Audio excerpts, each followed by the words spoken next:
conceptos importantes de la epidemiología, que ustedes a lo mejor ya los han dado en algunas cosas, pero es importante refrescarlos para después en la próxima reunión que tengamos podamos profundizarlos un poquito más o agregar otros contenidos que me parecen importantes. Ahí en la diapositiva dice epidemiología y vigilancia epidemiológica. En realidad hoy vamos a hablar de epidemiología sola y de una parte de la epidemiología fundamentalmente. Como les decía recién, indudablemente no es el mejor momento, mejor hora para un seminario, pero bueno, prepárense un cafecito, unos mates y vamos empezando.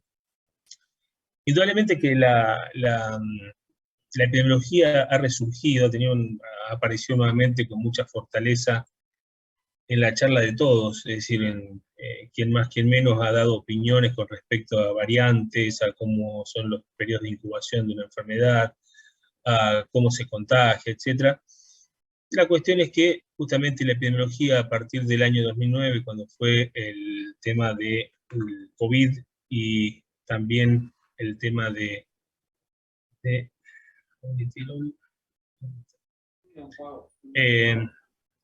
escuchan?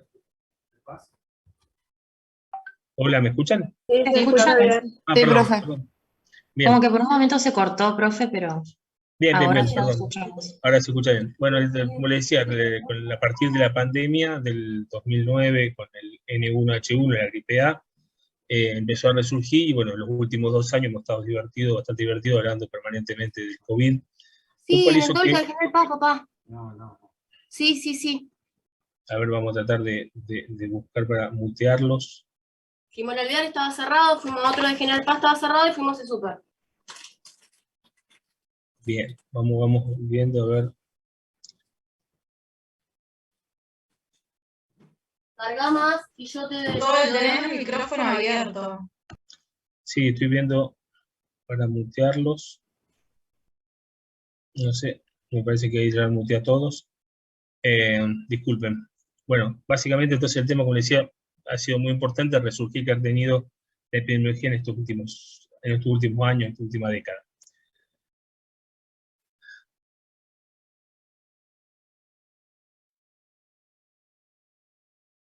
Bien, espero que lo voy a hacer entrar a los que faltan.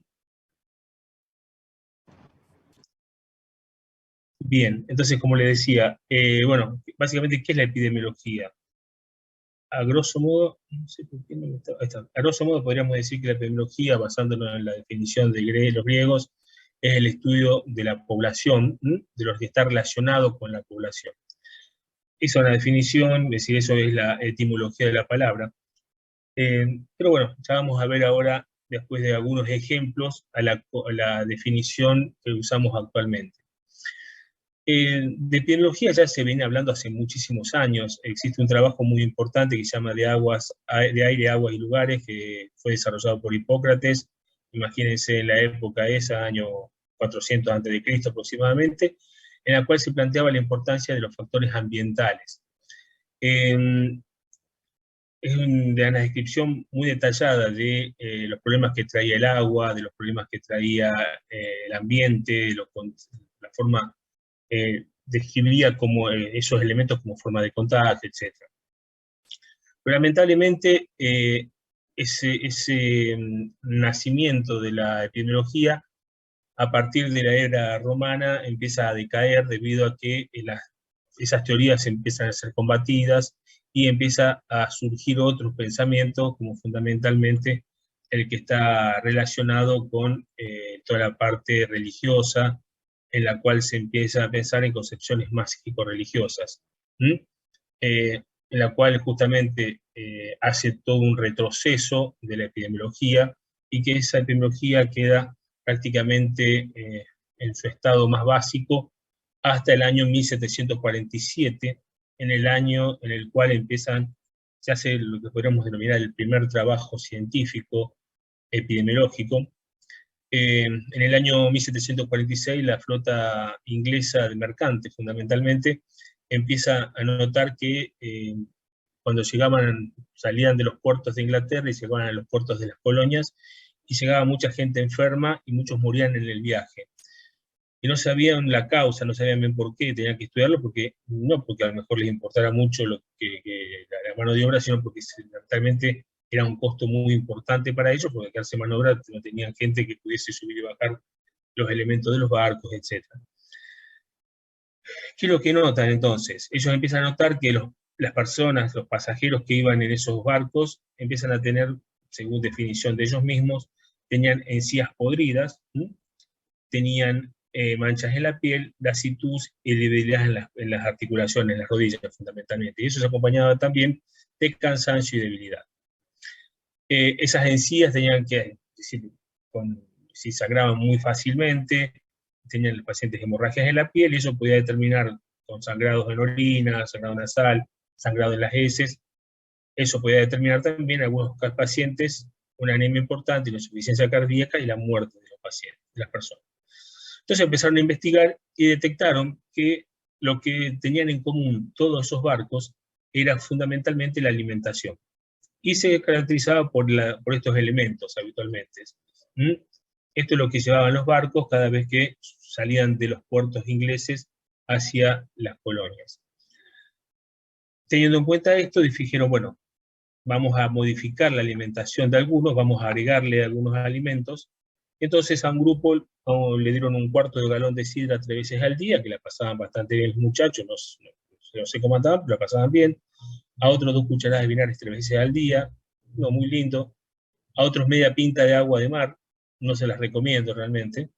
A otro grupo 2 naranjas y un limón por día. A otro grupo le dieron 25 gotas 3 veces por día de un elixir de vitriolo, el elixir es un jarabe. A otros le daban semillas, etc.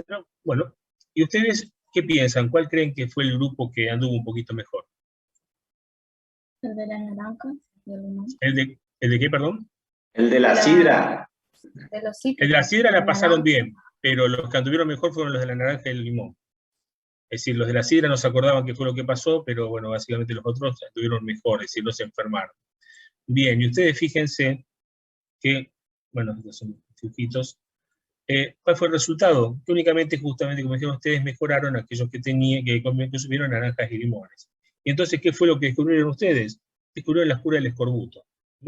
Fíjense que ellos no conocían lo que eran las vitaminas, no sabían ninguna del tema nutritivo, no sabían perfectamente nada, pero sin embargo, haciendo pruebas, ensayo y error, encontraron la cura de una enfermedad que no era conocida en ese momento, pero bueno, la descubrieron, y esto lo hicieron 250 años antes, sin tener todo el conocimiento que nosotros tenemos en este momento.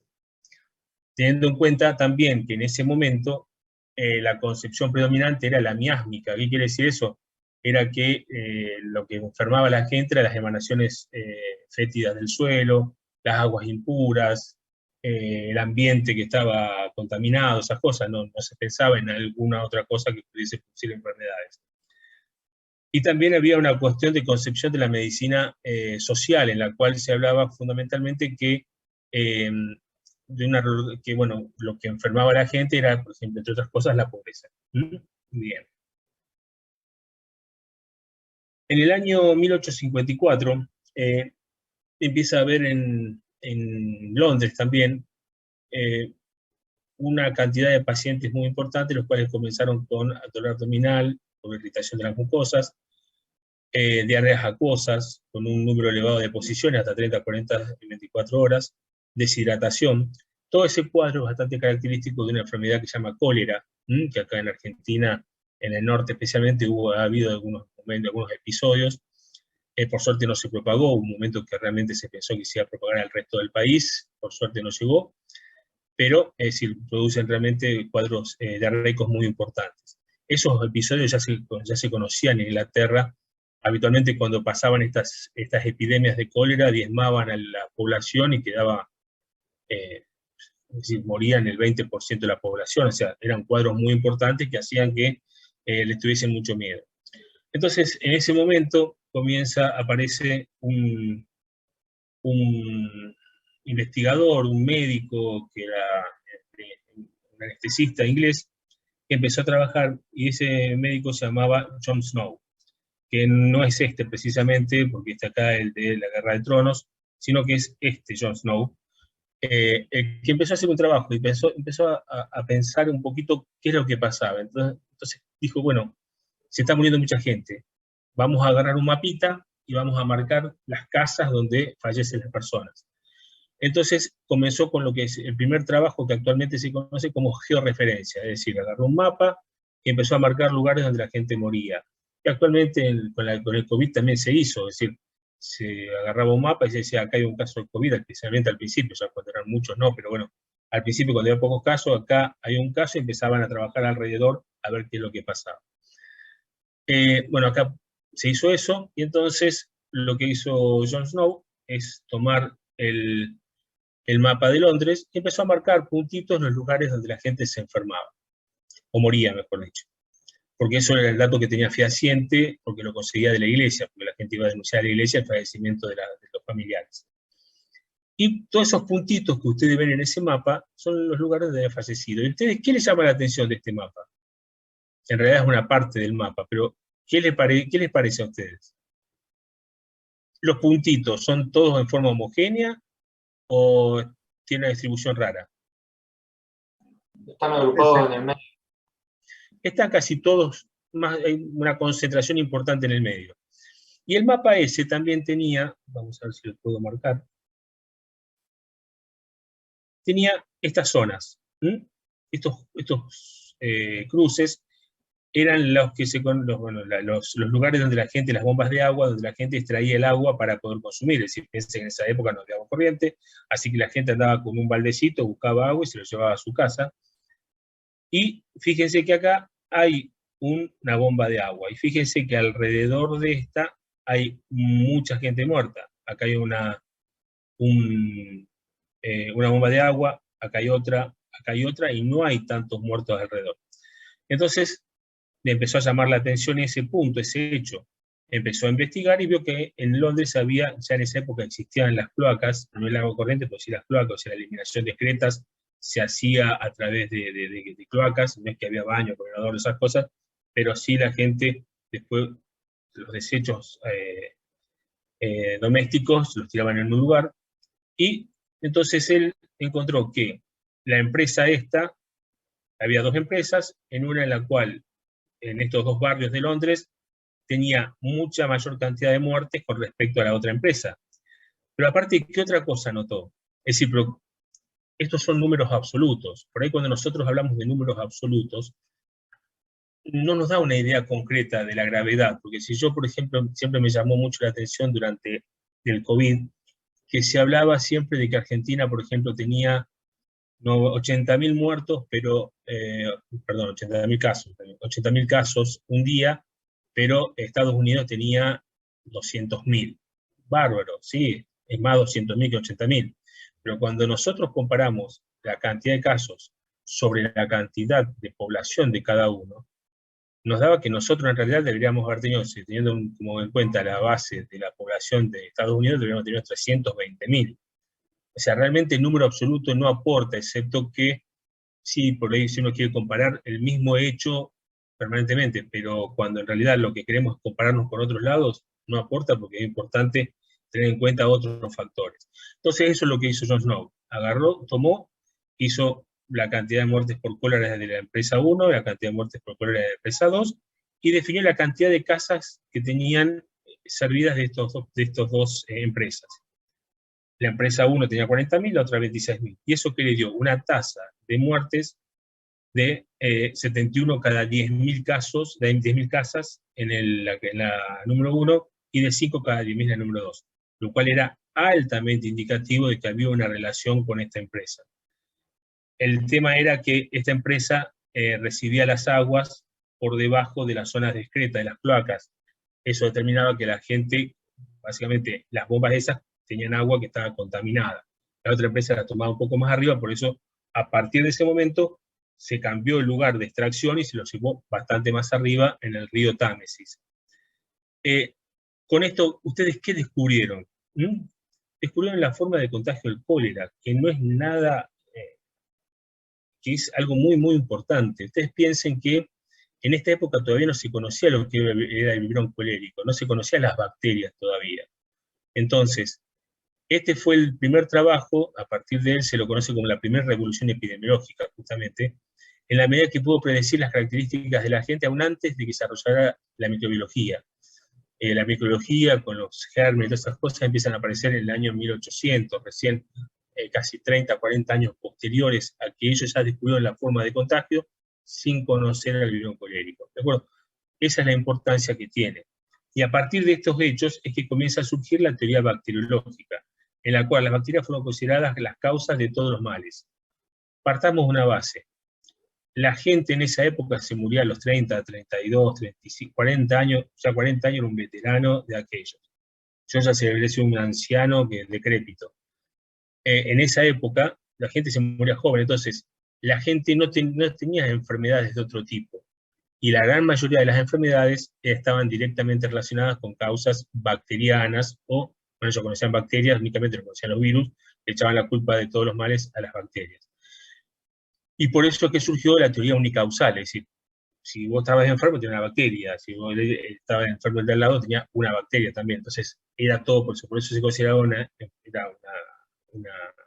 visión unicausal, lo cual determinaba que había que tratar a esa causa.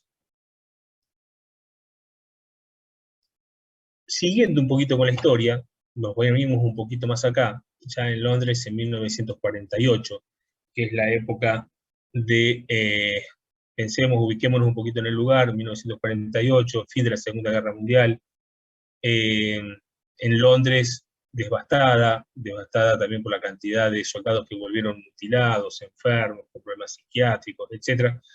A partir de ese momento, Inglaterra define un sistema de salud que es universal para todos, y entre esas cosas comienzan a observar en el año 1948, ¿me escuchan? Profe, ¿Perdón? sí, hay un par de alumnos esperando en la sala de espera, ¿usted lo puede aceptar? Hola, ¿me escuchan? Perdón. Sí, hay un par de alumnos esperando en la sala de espera. Perdón, discúlpeme. Me entusiasmo y no me fijo, perdón.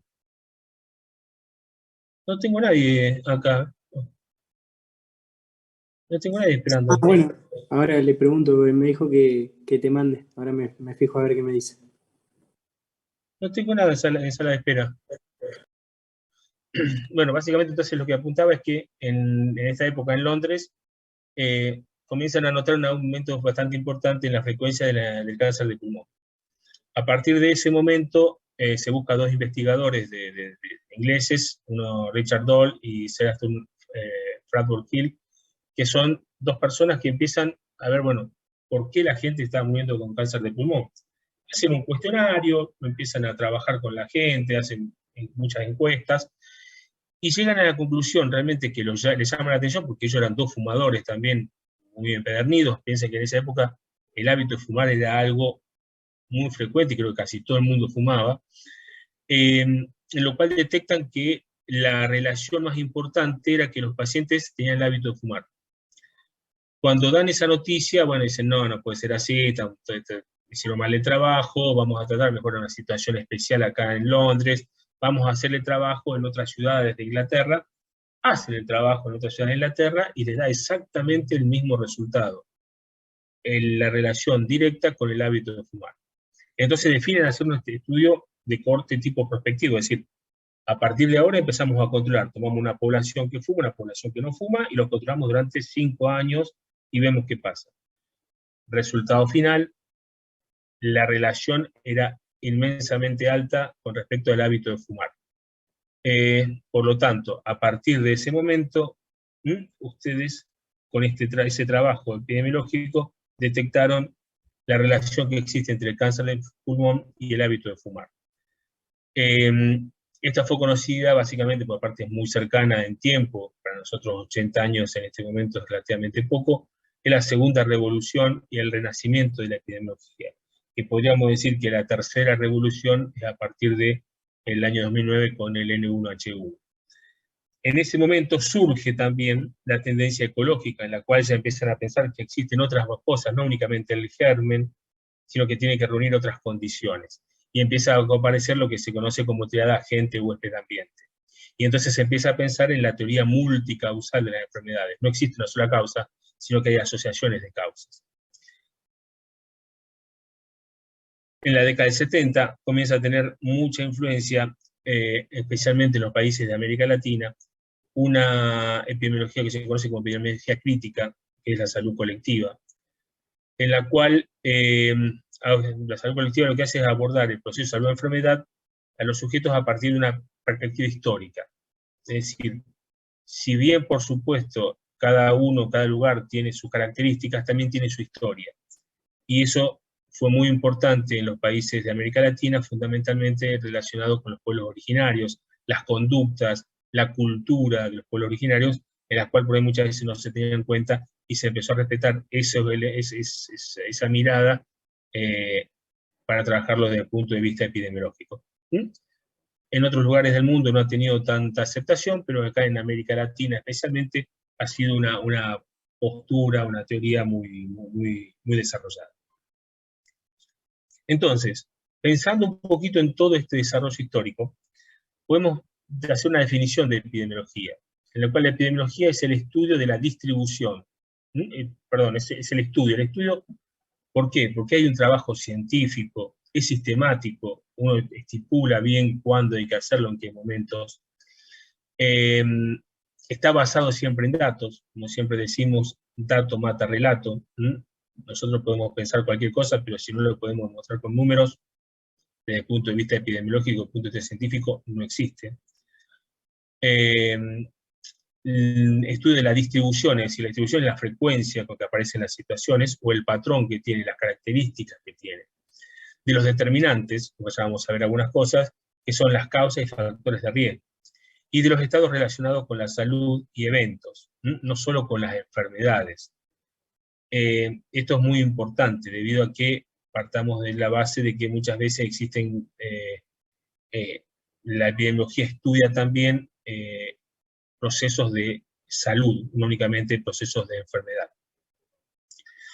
En poblaciones específicas, en individuos o grupos de individuos, y la aplicación, la epidemiología siempre va a estar íntimamente relacionada con la salud pública, es la que le da las herramientas a la salud pública para poder desarrollar después sus políticas, sus programas, etc., van a ser en base a trabajos epidemiológicos, a trabajos científicos que nos den la información como para poder desarrollar después el resto de los trabajos. Y estudio de medidas de control determinadas por los problemas de salud, es decir, como bien decíamos nosotros, habla de problemas de salud, de estados de salud, porque problemas de salud, es decir, hace hincapié en esto, porque muchas veces en una época de la epidemiología se hablaba que estaba relacionado íntimamente con la parte infecciosa, y en realidad la epidemiología trabaja sobre todo, trabaja sobre enfermedades no transmisibles, enfermedades transmisibles, incluso accidentes de tránsito. Entonces, va más allá de lo que se pensaba antiguamente. También acá nos vamos a detener un segundito en algunas definiciones, porque por ahí se confunde un poquito cuando hablamos de factores de riesgo, fundamentalmente, y de marcadores de riesgo. ¿Ustedes saben cuál es la diferencia que existe entre marcadores de riesgo y factores de riesgo?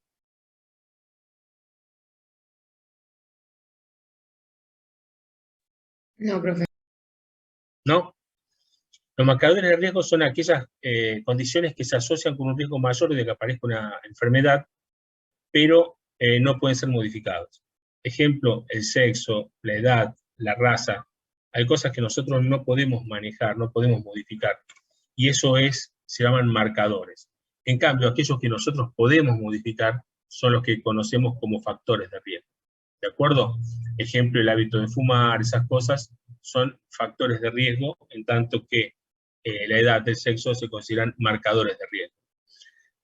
Y como hablábamos antes de la multicausalidad, habitualmente asociado a estos factores, a estos marcadores, tiene que haber una persona susceptible de poder enfermarse, es decir, no alcanza con que exista un agente nocivo, sino que tiene que haber siempre una susceptibilidad propia del individuo para el desarrollo de la enfermedad. Entonces, por eso que siempre se habla de población susceptible de enfermedad. Y también, bueno, como hablábamos recién con la definición, el de problemas de salud. Por problemas de salud se refiere a no únicamente las infecciosas, sino, como dijimos antes, a las crónicas no infecciosas. Acá me voy a detener un ratito porque, es decir, está dentro de la epidemiología, justamente como dijimos, la epidemiología es el estudio de los determinantes de salud. Así que es fundamental que nosotros conozcamos. Ustedes ya lo vienen viendo desde el primer año, lo cual hace que, no quiero que detenerlos muchos, pero sí reforzar un poquito este concepto. Como bien dicen, como repiten ustedes siempre, que yo actualmente no me la acuerdo, por eso la leo, los determinantes de salud son las circunstancias en que las personas nacen, crecen, trabajan, viven y envejecen, incluido el conjunto más amplio de fuerzas y sistemas que influyen sobre las condiciones de la vida cotidiana. Y acá me detengo un segundito, porque justamente cuando habla de fuerzas y sistemas, ahí están incluidos todos los elementos. Está incluido las políticas y sistemas económicos, los programas de desarrollo, las normas y políticas sociales, los sistemas políticos que tengan los países. Todos esos son considerados las fuerzas y sistemas. Es decir, fíjense que dentro de los determinantes está incluido casi todo. Es decir, las condiciones que estábamos hablando anteriormente pueden ser altamente diferentes para varios subgrupos de una población y pueden dar lugar a diferencias con los resultados en materia de salud, ¿de acuerdo? ¿A qué apunto con esto? Lo que hablamos siempre con los chicos de mi tutoría, hacer un cordón cuneta en un barrio carenciado, ¿es parte de un proceso de salud? ¿Se puede considerar atención primaria de salud? ¿Qué opinan? Sí, sería una forma de prevenir, por ejemplo, las aguas estancadas. Bien, perfecto, sí. Podría ser una posibilidad. Perfecto, sí. ¿Qué otra cosa? ¿Qué otra cosa permitiría? Tener mejor acceso a la salud, debido a que por ahí cuando está todo embarrado no pueden salir de su casa, que puede entrar una ambulancia a buscar a una persona ante una emergencia, cosa que sí muchas veces en barrios que tienen calle de tierra, muchas veces la ambulancia queda empantanada, no puede pasar, no puede llegar, y el hecho de un cordón cuneta podría favorecer de que tengan mejor accesibilidad. Es decir, actualmente está en la teoría o el concepto fundamentalmente de la salud en todas las políticas públicas. Por eso es muy importante tener en cuenta estos determinantes. Bueno, esto es lo que ustedes conocen, los determinantes de salud de la LON, los cuales está el estilo de vida, la biología humana, el medio ambiente y el sistema de salud. Básicamente son los 4 elementos determinantes e importantes. Ahora, cada uno de estos condicionantes, de estos determinantes, ¿qué influencia tienen? ¿Qué carga de enfermedad tienen dentro del sistema en conjunto? Podemos decir que el que más peso tiene en la enfermedad es el estilo de vida. El que menos peso tiene es el sistema sanitario. Y en el medio está la biología humana en un 27% y el medio ambiente en un 19%. Supongamos que ustedes son los ministros de salud de la provincia o del país o de lo que quieran, no hay problema, y les dicen, mire, el problema es este, tenemos esta carga de enfermedad, tenemos este presupuesto, ¿ustedes en qué gastarían más? ¿En qué suponen ustedes que gastarían más? Ustedes piensen que en el sistema organizativo de atención a la salud está la prevención, la recuperación, toda la atención sanitaria, digamos. Entonces, ¿en qué gastarían más? Si piensan ustedes... Antes se le prestaba más atención al sistema sanitario, pensando de que ahí era el punto, el foco, digamos, y después, cuando se hizo este estudio, se dieron cuenta que tenían que focalizar más en el estilo de vida, y ahí surgió la de promoción y prevención. Claro, pero si vos tuvieses que, en este momento vos tenés un presupuesto y ves esto, ¿en qué gastarías más?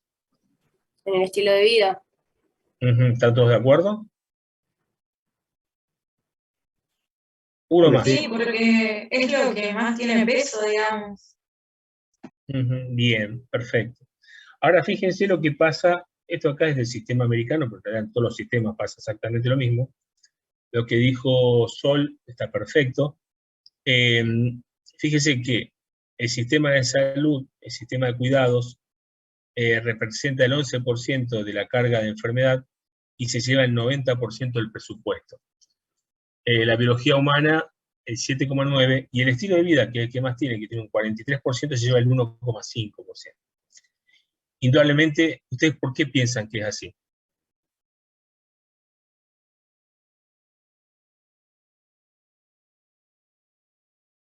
Porque hay una mala distribución, digamos, de los presupuestos, digamos. Hay una mala distribución, pero ¿por qué más? Porque se enfocan en no evitar que se genere una enfermedad o alguna problemática, sino en resolver las que se pueden generar. Para mí, A porque ver la si- a ver política si- realmente no está dirigida a, a la salud en sí misma. Es todo cuestiones políticas que van más allá de esto, de qué determinante Sí, sea el que no, se no, comprobó que resulta más. no lo planteemos como cuestiones políticas, puede ser, no digo que no, puede haberla políticamente, no digo que no. Seguramente hay intereses económicos de por medio, estamos hablando de la cuestión ideal, no estamos hablando de una en particular. Básicamente porque casi todos los sistemas de salud lo que apuntan es a curar, es a la enfermedad, no a la salud. Si nosotros tuviésemos una mirada hacia la salud, deberíamos tener una mayor inversión en estilo de vida para evitar que la gente se nos enferme. Si yo invierto en estilo de vida, trato de evitar que la gente se enferme. Básicamente, no hay prácticamente en el sistema de salud argentino incentivos para que la gente esté sana, y casi todos los incentivos son para tratar a los pacientes enfermos. Entonces, básicamente vamos a gastar muchísimo más en sistemas de cuidados que en el resto de las cosas, siendo que si nosotros realmente quisiéramos actuar sobre el sistema en general, deberíamos pensar mejor, más en los estilos de vida. Ahora, ¿qué es lo más barato? ¿Invertir en qué es lo más barato? O mejor dicho, ¿qué es lo más barato en salud? ¿Hacer Invertir qué? en la promoción. En la promoción. Bien, ¿alguien tiene otra opinión? En realidad está demostrado que lo más barato es no hacer nada. Es decir, si no hacemos nada, lo más probable es que sea lo más barato de todo. Y si la gente se va a quejar de ahí un cuando, pero nada más que eso. Es decir, Pero, profe, no ahí es lo que apuntamos. te saldría más caro de todas maneras porque tendrías que comprar más medicamentos o mover más lo que son todos los medicamentos. Sí, pero lo compras durante un tiempito porque la gente se muere rápido, así que no, en ese sentido no Claro. sería demasiado. Pero bueno, decir, a lo que voy es, invertir en promoción, como hablábamos por ahí siempre con los chicos, es que, ¿qué es la promoción de la salud? Si ustedes me tuviesen que definir.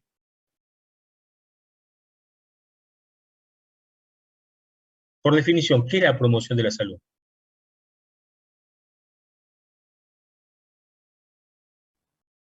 La promoción de la salud es... Sí, perdón, dale.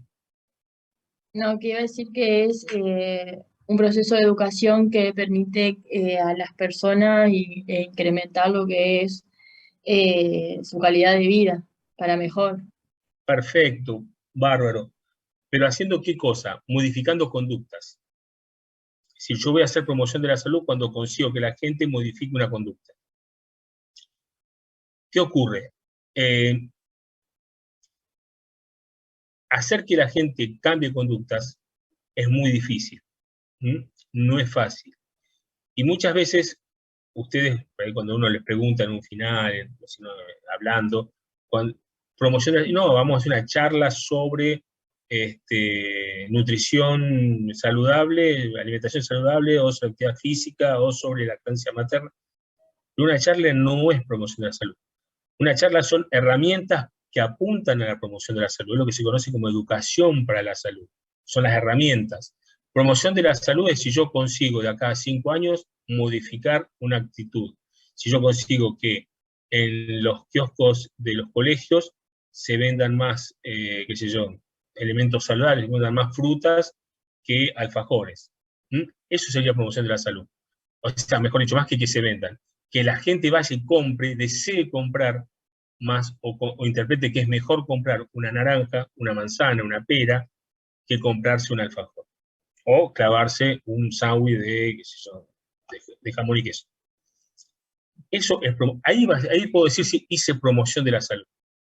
Si no, no hice promoción de la salud. Supongamos que soy el secretario de salud de la ciudad, o de cualquier ciudad, que estamos todos iguales, no es que alguna situación especial. Digo, mira, vamos a hacer un programa fantástico sobre actividad física. Y vamos a tratar de hacer que la gente, vamos a salir a pegar carteles por todos lados, vamos a poner cosas nuevas, y vamos a hacer que la gente, vamos a tratar que la gente salga a caminar. ¿Ustedes qué opinan? ¿La gente va a salir a caminar más? No, ese día no va a caminar, después no. Por un lado eso, tengo que mantenerlo en el tiempo, punto 1. Punto 2, yo puedo hacer mucha promoción de esas cosas. Ahora, si no consigo tener calles seguras, bicisendas seguras, lugares para que la gente, esparcimientos seguros, si la gente ya dice, no, mira, yo a las 6 de la tarde en invierno, olvídate, puedo salir, si yo trabajar a las 6, ya no voy a salir a caminar porque no se puede. Y entonces, en ese caso, la seguridad es parte de la promoción de la salud. O sea, uno tiene que pensar en muchas cosas, no únicamente pensar, no, bueno, salgamos y hagamos esto acá. No, porque decir, si yo no logro modificar una conducta, si yo hago ese programa, lo mantengo en el tiempo, y en 5 años digo, vos sabés que la cantidad de gente que antes caminaba en Santa Fe era un 3%, y ahora consigo que sea un 10%, es fantástico. Eso sí es promoción, descorchamos botellas y fiesta. ¿De acuerdo? Entonces, hay muchos factores a tener en cuenta cuando se habla de este tipo de cosas. Lo que plantean ustedes está perfecto. Uno debería tratar de invertir más en estilos de vida, pero no es barato invertir en estilos de vida ni tampoco es barato hacer promoción de la salud, ni prevención tampoco. Entonces, básicamente lo que apuntamos con esta diapositiva es, no quiero que la sepan, ni quiero que entiendan todo lo que dice ahí, simplemente es que vean la complejidad de que determinantes también de salud son los determinantes sociales de salud. La educación, el trabajo, los ingresos se consideran también parte de los determinantes de salud, ¿de acuerdo? Son determinantes sociales de salud. Y siempre hay que tenerlo en cuenta, porque incluso muchas veces suelen tener muchísimo peso. Yo el otro día le preguntaba a los chicos de tutoría, ¿cuál era el determinante social de salud más importante desde el punto de vista individual? ¿Qué opinan ustedes? Los que no son de mi tutoría no me ponen la pregunta. ¿Qué opinan ustedes? ¿Puede ser? La educación está bueno, pero no es esa. ¿Los ingresos? En alguna medida sería eso, pero en realidad es otra cosa. Está relacionado con los ingresos. El determinante de salud más importante desde el punto de vista social es la pobreza. La pobreza determina que la gente no tenga vivienda digna, que no tenga educación, no tenga transporte, no esté bien, no tenga salud, etcétera, etcétera, etcétera. Entonces, la pobreza es un determinante social fundamental, muy importante. Y ustedes van a tener que luchar con eso, porque pensemos que nosotros, según el último, ten en cuenta que hizo la UCA, hace 15 días, tenemos el 37,3% de pobreza, un alto índice de indigencia, con un alto índice de pobreza estructural ya, pobreza estructural porque viene de generaciones, o sea, luchar contra eso no va a ser fácil, y yo ya tengo 53 años, muchachos, empiecen a hacerse cargo, porque por lo visto en mi generación no pudimos, no supimos, no quisimos, la cuestión es que ha empeorado con el tiempo.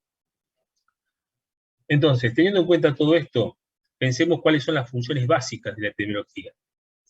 Las funciones básicas de la epidemiología, por un lado, es la vigilancia de la salud pública, que estuvo en boga terriblemente con el COVID, todo lo que ustedes vieron del COVID, todos los datos que se daban diariamente, de la estadística, todo está relacionado directamente con la vigilancia epidemiológica.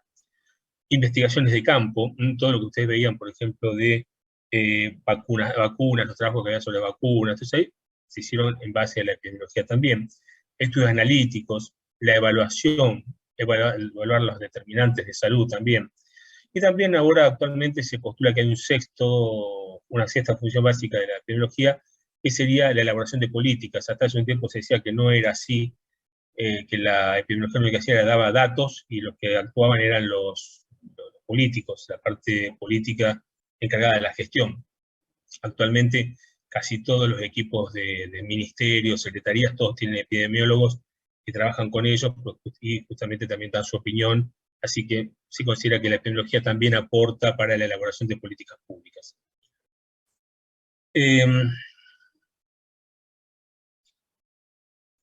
Como dato, la epidemiología no es solo una actividad de investigación, como decíamos recién, también está relacionada directamente con la posibilidad de colaborar con políticas públicas, con la gestión, etc. Y ahora nos vamos a detener nuevamente en otro punto que me parece importante, que es la historia natural de las enfermedades. La epidemiología ha ayudado a entender la historia natural de muchas enfermedades, justamente a partir de la epidemiología que se determinó con la microbiología, con muchas otras ciencias. Se determinó, por ejemplo, cómo es el contagio del COVID, cómo es el desarrollo de la enfermedad, cuánto tiempo dura, cuánto tiempo es la incubación, todas esas cosas. Es decir, en todo eso estuvo relacionado directamente la epidemiología. Entonces, cuando nosotros hablamos de historia natural de la enfermedad, ¿a qué nos estamos refiriendo básicamente?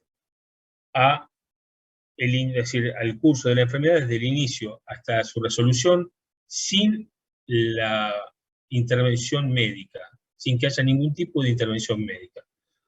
Hasta hace 200 años, la gran mayoría de las enfermedades tenían su evolución natural, debido a que prácticamente no había muchos tratamientos. Esto determina justamente lo que nos permite a nosotros es saber cómo evolucionaría un paciente sin que hubiese ningún tipo de intervención médica. Como pueden ver en el gráfico, básicamente tenemos dos grandes grupos. Un grupo que está relacionado, que es el periodo prepatogénico, y otro que es el periodo patogénico. El periodo prepatogénico se da previo al inicio de cualquier enfermedad. El ser vivo no presenta manifestaciones clínicas, ni cambios tisulares u orgánicos, y está conformado por condiciones del huésped, del ambiente y del agente, ¿de acuerdo? Es decir, acá hablamos de lo que se conoce como tríada ecológica o tríada biológica. En esta etapa se dan dos periodos, uno que es el fomento de la salud, que es lo que conocemos nosotros como promoción de la salud, y la protección específica, que serían, por ejemplo, el tema de las vacunaciones. La vacuna es prevención primaria. Hay algunos que dicen que la promoción no es prevención primaria, hay otros que sí, bueno, no importa, hay una disquisición, que lo importante a lo que apuntamos que habitualmente las dos se dan mientras la persona no está enferma, no está en contacto con el agente nocivo. ¿Por qué motivo? Porque justamente nosotros vacunamos a la gente para evitar que se contagie. Básicamente, entonces, lo que hagamos nosotros es que la prevención primaria básicamente es prepatogénica. El periodo patogénico es el periodo donde se presenta la enfermedad. Y en este se pueden mostrar cambios que presentan en el huésped una vez realizado el estímulo efectivo. En esta parte ustedes van a ver que justamente en el periodo patogénico van a encontrar en el medio una raya que dice horizonte clínico. ¿Qué quiere decir eso? Va a haber un periodo en el cual el agente nocivo o la enfermedad que se está desarrollando tiene un periodo de latencia en el cual no hay cambios, se va desarrollando lentamente, o sería lo que se conoce como periodo de incubación también. Se empiezan a desarrollar los gérmenes en el organismo, pero no están produciendo todos los cambios necesarios, los cambios más importantes. En este momento también empiezan a aparecer algunos métodos de prevención, que son el diagnóstico precoz y tratamiento inmediato. El ejemplo más típico es el Papa Nicolau, en el cual se extrae una muestra y lo que uno busca son las lesiones iniciales, que puede ser que sea nada más que el HPV, o puede ser que ya tenga alguna lesión oncológica, lo cual determina que se puede hacer un tratamiento inmediato, efectivo, rápido y prácticamente curativo. Después comienzan a aparecer los cambios tisulares, y llegamos a un periodo, un momento en el cual esos cambios ya se hacen visibles, empiezan a aparecer los signos, empiezan a aparecer los síntomas, el paciente empieza a tener cambios, que siente esas alteraciones, y es lo que decimos que cuando aparece el horizonte clínico. Es decir, nosotros habitualmente en la intervención, cuando nosotros vemos al paciente, muchas veces lo estamos viendo en este momento, no hemos perdido toda esta etapa.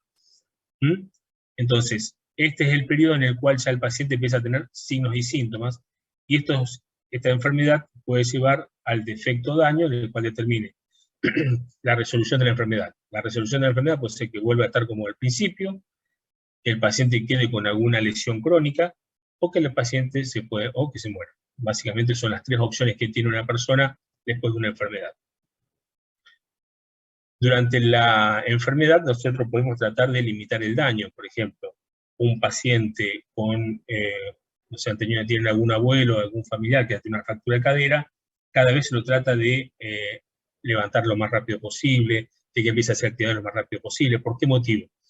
Para que justamente quede con la menor cantidad de secuelas posibles, para que, por ejemplo, una persona que está escarada, que está acostada mucho tiempo, tiene una tendencia importante a escararse, que se formen úlceras por decúbito, se llama. Entonces, si nosotros al paciente lo movilizamos rápido, lo levantamos rápido, ya en 48 horas el paciente está levantado, empieza a hacer algunos pasos, fantástico. Con eso disminuimos el daño, disminuimos el tiempo del paciente en cama, disminuimos muchísimas cosas, permitimos que el paciente a lo mejor en 2 o 3 días ya esté en su casa. Entonces, todos esos factores son los que se llaman de limitación del daño. O, por ejemplo, un paciente que queda con una secuela, ya pasamos a una prevención terciaria en la cual empezamos con toda la etapa de rehabilitación. Pacientes con enfermedades crónicas que van a necesitar periodos largos de tratamiento para tratar de recuperar alguna de las funciones perdidas. Recordemos también, que creo que lo hemos hablado en clase también, existe una cosa que se llama la prevención cuaternaria. ¿Qué sería la prevención cuaternaria? Es tratar de que, ¿cómo podría decir? Es la prevención que se hace sobre el sistema de salud.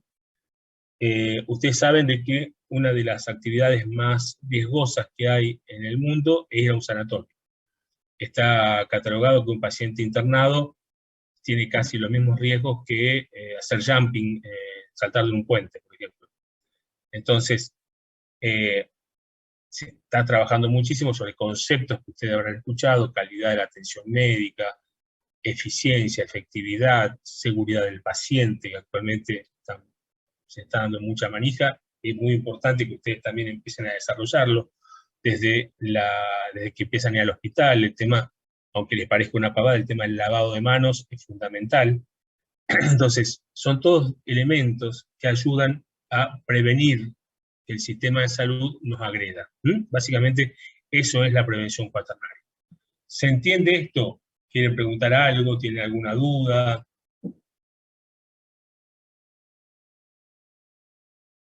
¿Cri? No, profe. Bárbaro, buenísimo. Gracias. Teniendo en cuenta todo lo que venimos hablando, existe una cosa que se llama transición epidemiológica.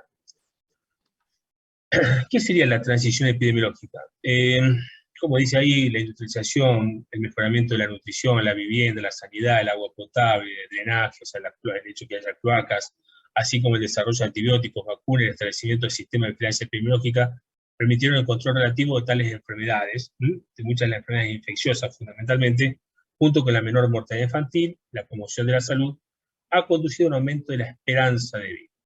¿Y la esperanza de vida a qué nos lleva? La esperanza de vida nos lleva a que, por el hecho de vivir más, la gente empieza a tener enfermedades que antes no tenía, como hablábamos anteriormente. En la época cuando fue lo de la flota o el cólera, la gente a los 35 años ya era grande, a los 40 se terminaba muriendo habitualmente. La esperanza de vida era 30, 35 años. Por lo tanto, lo normal es que no apareciesen ninguna de las enfermedades, lo que nosotros conocemos ahora como enfermedades crónicas no transmisibles, diabetes, hipertensión, y cuando aparecía el paciente se moría rápido, no tenía control, no sabía qué era lo que le pasaba, entonces empezaban a tener complicaciones en forma rápida, y prácticamente la gente se moría sin saber qué era lo que tenía. Por el tema de que empezaron a aparecer los antibióticos, entonces la gente empezó a vivir un poquito más, empezaron a aparecer más enfermedades crónicas no transmisibles. Estas enfermedades crónicas no transmisibles empezamos a tener tratamientos para poder mejorar esa situación, permitió que la gente siga viviendo un poco más. Y ahora estamos ya en una etapa en la cual la gente piensa que en Japón la expectativa de vida es casi 83 años. En Argentina la expectativa de vida para las mujeres es de 78, para los varones de 74. Piensen entonces que ha avanzado muchísimo. Entonces empiezan a aparecer cosas nuevas que antes no aparecían. todo lo que se conoce como enfermedades degenerativas. Antes no se conocían el Alzheimer, el Parkinson, antes prácticamente no se conocía la arteriosclerosis, no se conocían prácticamente, o eran rarezas. Actualmente son de rutina, son diarias. Entonces, tienen que pensar en este tema, es decir, que las patologías han ido cambiando y van a seguir cambiando. Por supuesto que cada vez es más difícil aumentar la esperanza de vida. Antiguamente con medidas mínimas, una vacunación, empezar con el tema de la promoción, de la nutrición, esas cosas, hizo que las expectativas de vida avancen a pasos agigantados. Pero actualmente ya todo eso lo tenemos, así que ahora hay que seguir trabajándolo, pero cada vez es más costoso. Es decir, ganar un año de esperanza de vida ahora va a ser bastante más difícil y costoso que ganarlo hace 20 años atrás o 30 años atrás, cuando la expectativa de vida era más baja. Entonces, cuando nosotros hablamos de tracción epidemiológica, también hablamos de variables epidemiológicas siempre. ¿Cuáles son las variables epidemiológicas? Yo recién hace un rato hablamos de variable biológica. La variable biológica dijimos que era ambiente, persona y espacio, de agente. Actualmente, es decir, cuando hablamos de variables epidemiológicas hablamos de tiempo, lugar y persona. ¿Qué quiere decir eso? Siempre que ustedes vean un trabajo científico, un trabajo epidemiológico, siempre en todo se va a definir estos tres variables. En el tiempo, básicamente, que es en qué momento del año se hizo, en qué periodo de años se hizo, cuánto tiempo fue que se hizo el trabajo. Es decir, el tiempo es algo fundamental. ¿Cuánto? ¿Cuánto? Porque no es lo mismo hacer un trabajo muchas veces en verano que hacerlo en otoño, y eso va a cambiar, va a dar datos totalmente distintos. Tampoco no es lo mismo el lugar.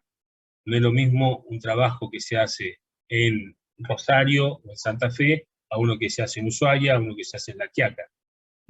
Los resultados sobre el mismo caso, los mismos casos, las mismas características, pueden ser totalmente diferentes porque el lugar es distinto. Y también el tema de las personas, el sexo, la raza, el estado nutricional, son todos factores que van a influir en los trabajos científicos. Entonces, por eso, siempre cuando ustedes vean un trabajo epidemiológico, tienen que estar definidas las tres variables en forma muy visible.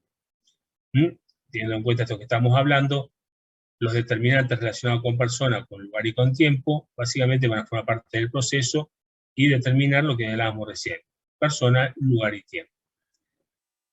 Otro concepto muy importante que es fundamental tener en cuenta es cuando hablamos de causa, la definición de causalidad, el por qué se produce una enfermedad. Las cosas no pasan porque sí, es decir, como dice ahí, no ocurre al azar. Tiene que haber una causa, no es una casualidad, sino una causalidad. Habitualmente las enfermedades, ustedes van a ver que no se distribuyen homogéneamente. Por ejemplo, el COVID no se distribuía en forma homogénea, sí se distribuyó por todo el mundo, pero había zonas, conglomerados que estaban más afectados que otros. ¿Por qué? O grupos de personas que estaban más afectados que otros. ¿Por qué? Fíjense que después de un tiempo que se empezó a estudiar, se determinó que había población de riesgo. Y esa población de riesgo porque la enfermedad no se distribuía homogéneamente, o porque en realidad la gravedad de los casos no se distribuía de forma homogénea. Había personas que tenían características especiales que hacían que el cuadro clínico sea más grave que en otras. Podía pasar que no. Siempre estamos hablando de posibilidades, probabilidades, de riesgo. No estamos hablando de valores absolutos. También hay factores que están asociados, hay una cuestión de temporalidad. Habitualmente algo tiene que ser previo en la causa, tiene que ser previo al efecto. Entonces, son todos factores que hay que tener en cuenta cuando uno lee un trabajo epidemiológico, cuando uno quiere hacer algo de epidemiología. Volvemos a lo que hablábamos recién, la tríada biológica, en la cual están los factores fundamentales que son, como dijimos recién, el huésped, el ambiente y el agente. ¿A qué apuntamos con esto? Como hablábamos antes, la tríada biológica aparece junto con la multicausalidad. ¿Y la multicausalidad qué implica? Que muchas veces una sola causa no es suficiente para desarrollar una enfermedad. ¿Mm? Necesita de causas que estén juntas para producir una enfermedad. El ejemplo que se da siempre, el más característico, que lo van a encontrar en todos los libros, es el de la tuberculosis.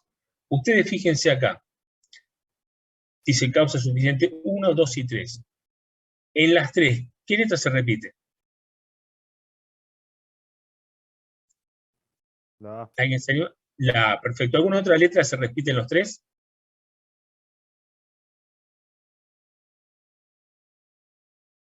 ¿Hay alguna otra letra? No. No. No, Ninguna. perfecto. La única es la A. ¿Qué quiere decir eso? Que sin esa letra nunca se va a desarrollar la enfermedad. ¿Qué quiere decir eso? Eso se conoce como causa necesaria.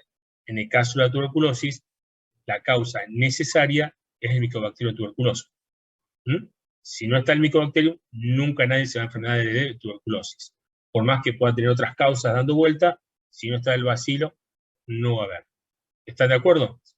Ahora, el bacilo solo por sí mismo, como yo le decía la otra vez también en clase, si yo me pongo si estuviésemos en forma presencial, yo me pongo a toser ahí dentro del aula, ¿ustedes se enfermarían de tuberculosis?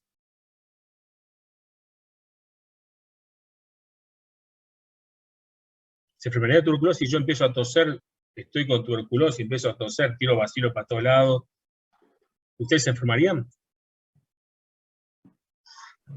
Depende. Algunos sí, algunos no, pero no todos. ¿Por qué motivo? Porque para tener tuberculosis hay que tener otros factores que jueguen. Por ejemplo, si pensáramos en la causa 1, causa suficiente 1, tiene el bacilo, pero aparte debería tener el paciente algún grado de inmunosupresión. ¿Y qué causas de inmunosupresión o inmunocomprometido se les ocurre? VIH. VIH, el embarazo. Vacunado. ¿Cuál? Perdón, no escuché el último. No estar vacunado. No estar vacunado, bien. ¿Pueden ¿Qué ser otra los cosa? nenes? O sea, los infantes, Los bebés. nenes, Yes. bien. Los chicos, es decir, habitualmente no es que están inmunocomprometidos, sino que en realidad tienen un desarrollo todavía, no está muy desarrollado el sistema inmune. No han estado expuestos a muchos agentes. Ustedes saben que uno va enseñándole al sistema inmune a medida que se va enfrentando con distintos agentes. Por eso los chicos, por ejemplo, cuando empiezan a ir al jardín al año, se enferman, tienen más episodios de resfríos, moco, tos, catarro, que después con el transcurso del tiempo, y más o menos se considera que el sistema inmune está totalmente desarrollado a los 6, 7 años. Entonces sí, se podría decir que están un poquito en inmunocomprometidos. Igualmente, ustedes recuerden que alguien planteó el tema de la vacuna, que es verdad, pero la BCG es obligatoria, no puede salir un chico de la maternidad sin estar vacunado, así que sería muy poco probable. Pero sí, podría ser un cuadro, una cuestión de inmunosupresión, digamos. ¿Bien? ¿Qué otra cosa? Una Paciente, persona con fibrosis quística. persona con fibrosis quística, sí, favorece las enfermedades infecciosas, más que nada la parte pulmonar, si tiene lesiones a nivel pulmonar. Un diabético está inmunosuprimido, un obeso está inmunosuprimido, un desnutrido está inmunosuprimido, un paciente que toma corticoides está inmunosuprimido. Entonces, ustedes piensen toda la combinación que tienen ahí de causas. Paciente con HIV desnutrido, y bueno, es lo más probable es que desarrolle una tuberculosis, porque ya con esas 3 causas llega al umbral de causa necesaria, de causa suficiente para desarrollar la enfermedad. Un paciente que está tomando corticoides y que, a lo mejor, qué sé yo, es diabético, punta causa, a lo mejor yo digo 3 causas, porque va a ser con 2 de alcance o con necesita 5 en otro momento. Depende de cada paciente, depende de cada característica, pero lo que voy es que se necesita, para que se desarrolle la enfermedad, tiene que haber una causa suficiente. Pero esa causa suficiente está desarrollada dentro de la unión de múltiples causas. Una que es la necesaria, sin la cual es imposible que se desarrolle la enfermedad. Y después hay causas concomitantes o que se asocian a esa, que van a ayudar a llegar a formar lo que se llama causa suficiente. ¿Se entiende? ¿Se entiende Sí, o lo profe. explicamos de vuelta? ¿Se entiende? ¿Sí? Bárbaro. Otro de los temas que vamos a tratar, más o menos brevemente, es el tema de indicadores. ¿Qué son los indicadores? Como dice ahí en la diapositiva, los indicadores son variables que sirven para medir los cambios. ¿Y para qué quiero yo medir cambios? ¿Qué se les ocurre a ustedes? ¿Para qué quiero yo medir algún cambio? Para ver qué política implementar, por ejemplo. Bien, yo puedo tener indicadores como para decir, mira, me está pasando esto, no está bien, vamos a aplicar una política. ¿Y para qué más te sirve? Para hacer un diagnóstico y para qué más. Dentro de lo mismo, ¿eh? Lo que dijiste está Para perfecto. hacer comparaciones. Para comparar, ¿con qué?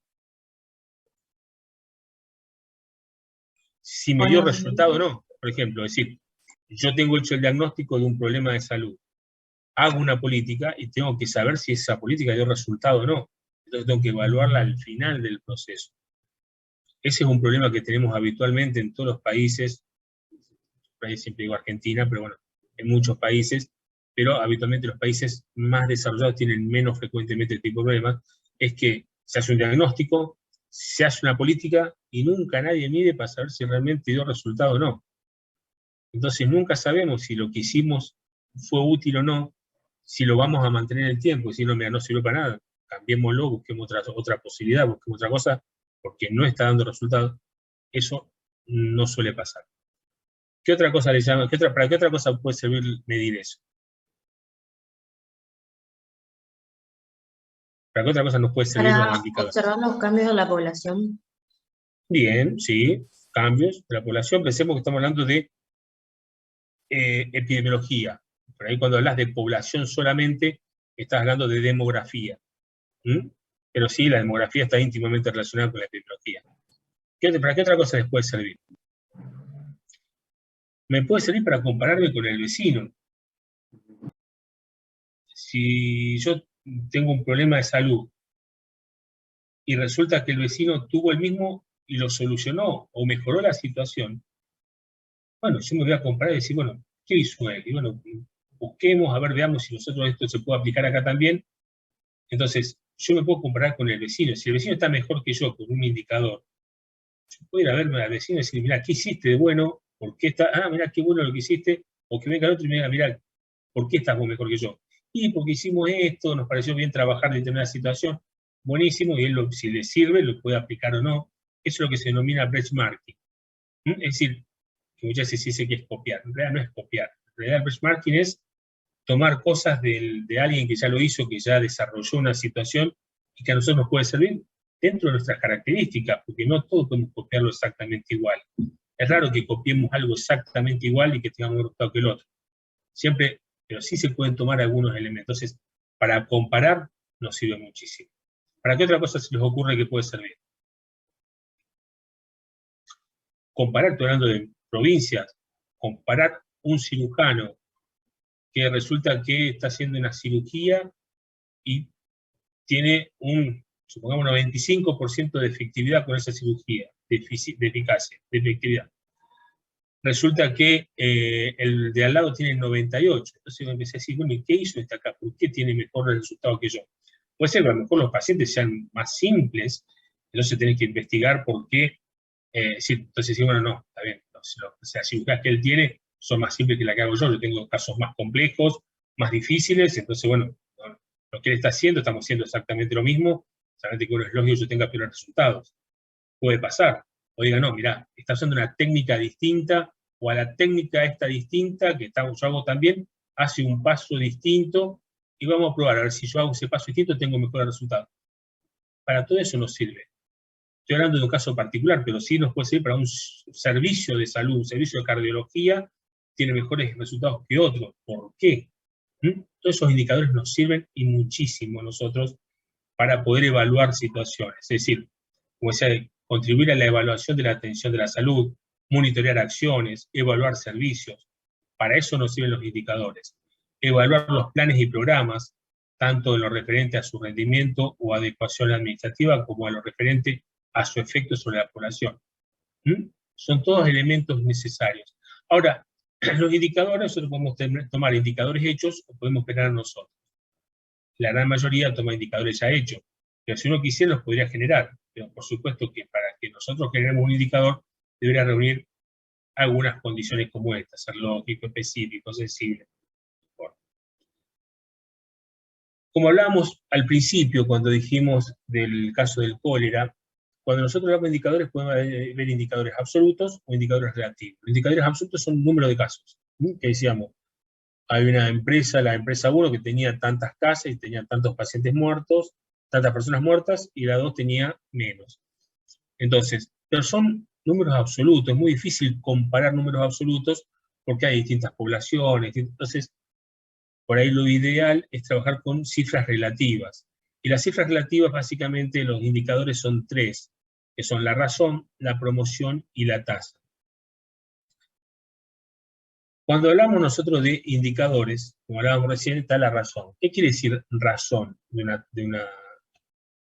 un indicador? Un indicador es una razón. La relación o el cociente que se efectúa entre dos categorías de un mismo hecho o bien de naturaleza diferente. Muy lindo, pero vamos a un ejemplo. La reunión de Zoom que estamos teniendo en este momento, poder decir la cantidad de mujeres en relación a la cantidad de varones. No son dos, se naturaleza diferentes, son dos cosas que no están incluidas una en la otra. Las mujeres por un lado, los varones por otro. Mejor puedo decir que hay 3 varones cada 7 mujeres, por ejemplo. Tiene un ejemplo, una forma de decir, eso es una razón. ¿Qué es una proporción? Es cuando tanto el numerador y el denominador son de la misma naturaleza. Básicamente, ¿a qué se refiere? El numerador está incluido en el denominador. Ejemplo, siendo esta reunión de Zoom, decir que del total de las personas que están en esta reunión, el 30% son varones. El 30% de los estudiantes son varones. Los varones están incluidos dentro de los estudiantes. Entonces, eso es una proporción. La forma de decirlo en la razón, diríamos que hay 3 varones por cada 7 mujeres. Eso sería una razón, lo otro es una proporción. ¿Y la tasa qué sería? A la tasa, habitualmente cuando hablamos de tasa, hablamos de riesgo de ocurrencia de un hecho. Y para hablar de riesgo de ocurrencia tenemos que hablar de exposición expuesta al riesgo ese. Es decir, si yo quiero hacer un trabajo sobre cáncer de próstata, la población expuesta al riesgo van a ser los varones, no van a ser las mujeres. Entonces no tiene sentido que yo haga un trabajo sobre la población general de cáncer de próstata, porque un porcentaje muy alto nunca lo va a desarrollar, y por ahí yo nunca voy a poder, si es más difícil determinar después qué porcentaje elimino. Así como también pasa lo mismo con el cáncer de cuello de útero. El cáncer de cuello de útero, la población expuesta al riesgo serían las mujeres y no los varones. No sería lo mismo el caso de cáncer de mama, que podría darse tanto en varones como en mujeres. Por supuesto que la proporción en varones es muchísimo más baja que en mujeres, pero podría ser. Y después hay 2 indicadores que son los 2 que vamos a dar un poquito más de importancia ahora, que son la prevalencia y la incidencia. ¿Quién se anima a diferenciármelos? ¿Quién me dice que es una prevalencia y que es la incidencia? Si se acuerdan, creo que ustedes ya también lo han visto en segundos. ¿Alguien se anima? Puede ser que la incidencia son todos los casos nuevos y la prevalencia serían como los casos acumulados, digamos. Exactamente, la totalidad de los casos. Es decir, la prevalencia informa sobre la probabilidad de un individuo de tener una enfermedad o condición en un momento dado por el solo hecho de pertenecer a dicha población. Es decir, yo digo, bueno, hoy, por los próximos 2 meses, vamos a ver toda la cantidad, hacemos un corteo y decimos, vamos a ver todos los pacientes que hay con diabetes. Entonces yo puedo decir, a partir de eso, que la prevalencia de la enfermedad es de tanto por ciento, o lo puedo hacer con una tasa de la población general. Es la posibilidad por el solo hecho de pertenecer a esa población, el riesgo de pertenecer a esa población. ¿Y por qué se puede modificar la prevalencia? Esto habitualmente suele haber alguna pregunta en los finales con respecto a esto. ¿Por qué aumenta la prevalencia, por ejemplo? O sea, la cantidad total, el acumulado de casos, como bien dijeron ustedes. Porque aumenta la duración de la enfermedad. Es decir, pensemos, la prevalencia de HIV en los años 90 era baja. ¿Por qué? Porque los pacientes, había muchos enfermos, pero se morían rápido. Ahora la enfermedad empezó a durar más porque los pacientes, si bien no se curan, como dice en el segundo paso, prolongación de la vida de los pacientes sin curación, no se curan, pero se tratan. Entonces el HIV en este momento se ha convertido casi en una enfermedad crónica. Y eso determina que entonces la gente, al no morirse, dura más tiempo, y los casos nuevos se siguen sumando, por lo tanto tenemos cada vez más casos, mayor cantidad de pacientes con HIV, entonces por eso la prevalencia es alta.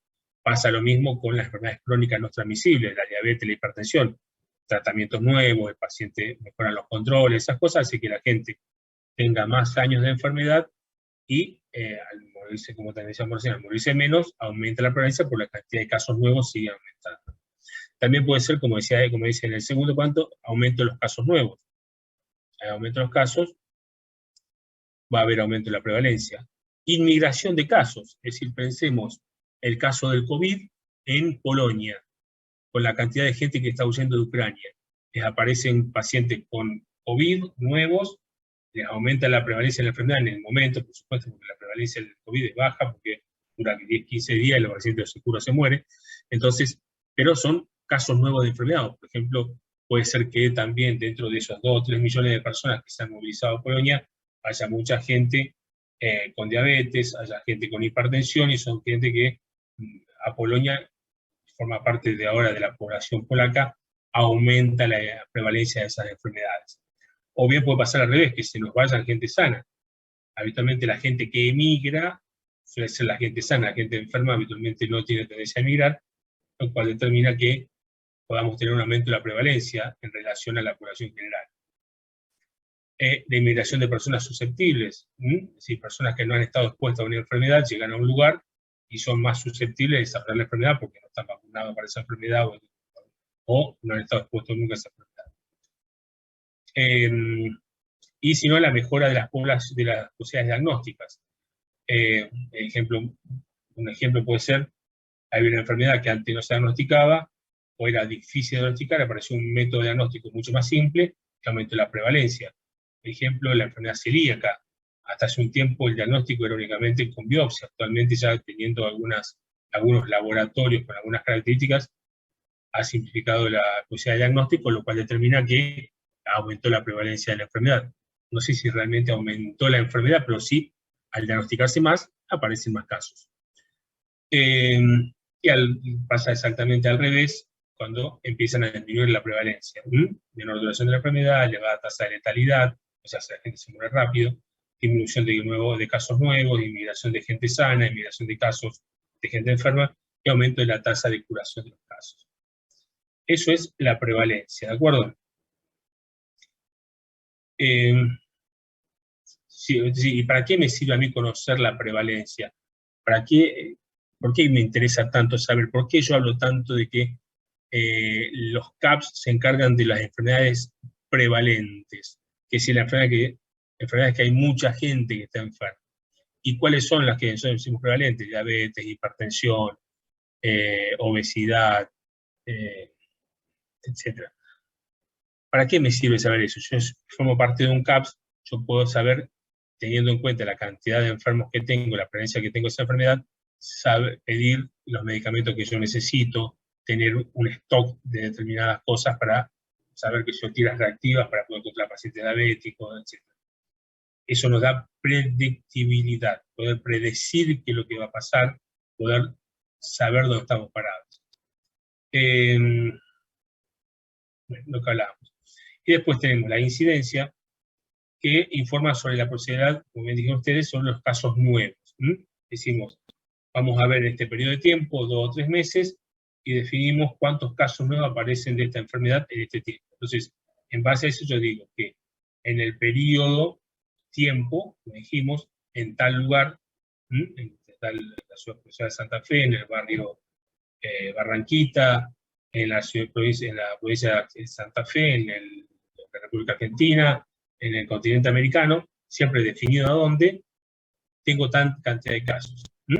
Tiempo, lugar y persona. ¿De acuerdo? Entonces, definimos la incidencia que hay de esos.